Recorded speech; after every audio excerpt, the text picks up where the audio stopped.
Hi, we're Maya and Emre. In this travel vlog, we're going to take you to Croatia's stunning coastal city of Rovinj and its surroundings. Rovinj sits on the shores of a large peninsula called Istria in the very north of Croatia. We're just arrived here and we're taking in first impressions. And so far it feels very Italian. Just behind us, some of those terraces opening up right onto the water remind us of Venice, even though there it's canals and here it's the open bay.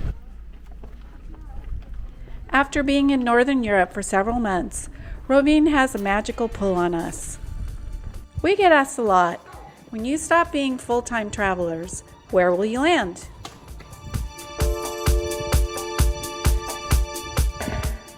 That's a hard question, but Rovinj reminds us of what matters most to us. Things like tight cobblestone alleys that wind through the village, giving us a hint of a tight community. There's a familiarity in the warm colors of the buildings, an echo of the mild Mediterranean climate and sunshine we love so much.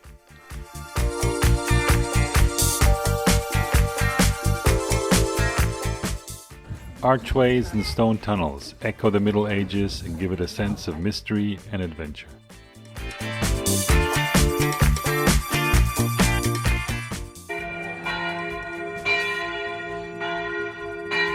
We have to work to get in our steps to the church at the top of the hill, but once there, we realize, the smell of the sea, a view of the glistening blue, and a constant breeze makes us feel at home. It's really amazing. The waterfront here goes all along the peninsula and it's lined with cobblestone streets and it goes on forever, which is pretty unusual. Yeah, it's beautiful. We like it. It has a definitely very Italian flair. In fact, it seems like this town is bilingual, Croatian and Italian. And here's something else we like, cute restaurants set on the water. Eating with the water splashing at our feet. We wish it was an everyday thing, not just a priceless experience. Hey, and fishing boats, keeping the town alive with authenticity. There's town squares for gatherings and celebrations. We like those. A yacht and sailboat harbor reminding us of our dream to take lessons. And turquoise beaches, swimming and sups. That checks our list too.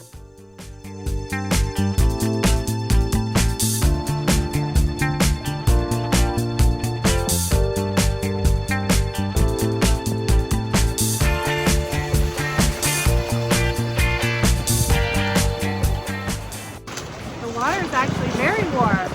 I'm in my bathing suit, but it would not be that hard to jump in.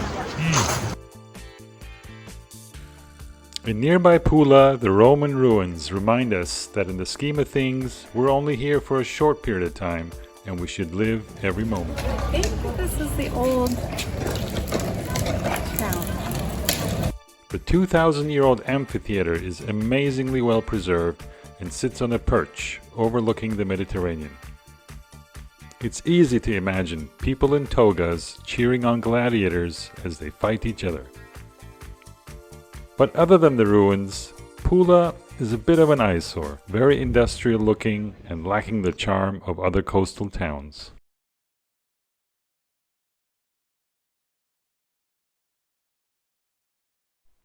We get another dose of history and the passage of time in Porec, just north of Rovinj.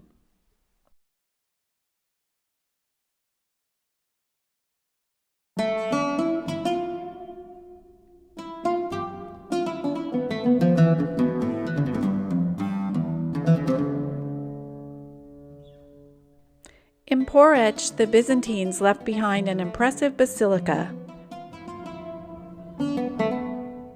Tick-tock, say the columns and the mosaics.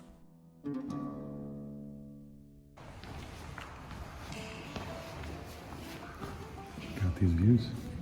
Okay.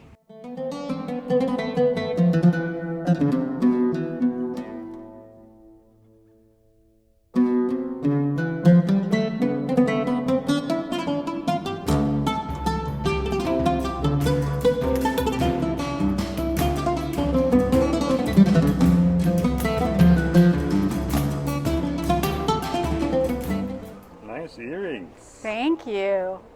Actually, this is a fish. It's a sardine, your favorite fish. Yum! Filled with lavender. It was handmade by the ladies on the corner there. And that's my favorite thing to do, is to find little things that are made by local people. It's really hard these days, but I'm super happy about my sardines. Back in Rovinj for our last visit, we sit down to reflect a bit more on our stay in Istria at Maestral, one of our favorite restaurants. A seaside setting with $1 million view and amazing food.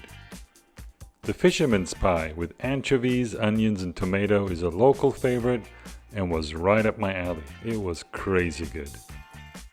As was the whole grilled sea bream, the fried shrimp and the pasta. But what we loved the most was how this restaurant shows off Istria's most powerful draw, the warm-hearted staff. Patient, funny, dedicated and grateful. Bottom line, the people is what makes a place special to us.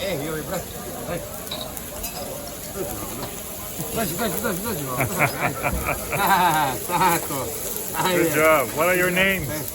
Name Frankie. Frankie? Peter? Ivan. Ivan. Ivan the Seven.